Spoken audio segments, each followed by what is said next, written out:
How do you create a culture of feedback? When you make the effort to embed feedback into your team culture, over time it will come naturally and it will be or should be effortless.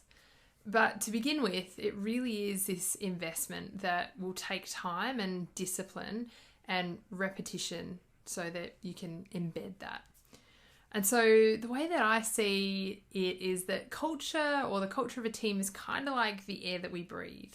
It's everywhere and nowhere all at once. It is impacted by each of us, yet no one person can change it alone. It's the thing that goes unnoticed until it becomes a problem. And yet it's the very essence of what keeps us alive. Deep stuff, right? So the success of any team is dependent on a strong, effective, cohesive, and dynamic culture. And feedback is a great way to influence that, provided that you're aware and intentional in your approach. And I talk about awareness and intention a lot in the work that I do.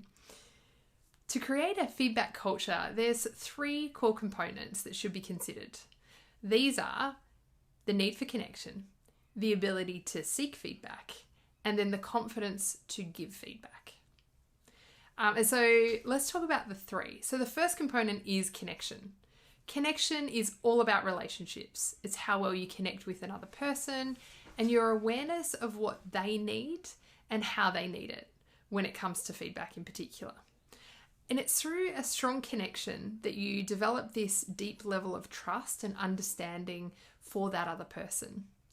It's also through connection that you can build psychological safety, and where we can embrace vulnerability and see that all humans are equally imperfect.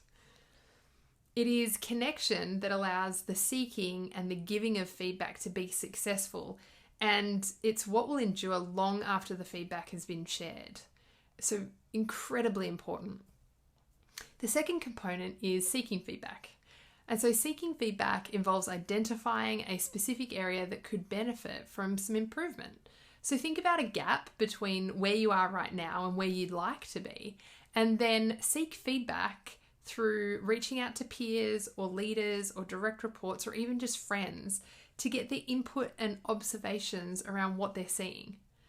What this does is demonstrates that you're open and willing to receive information that might make you uncomfortable in the moment, but allows for significant growth in the longer term.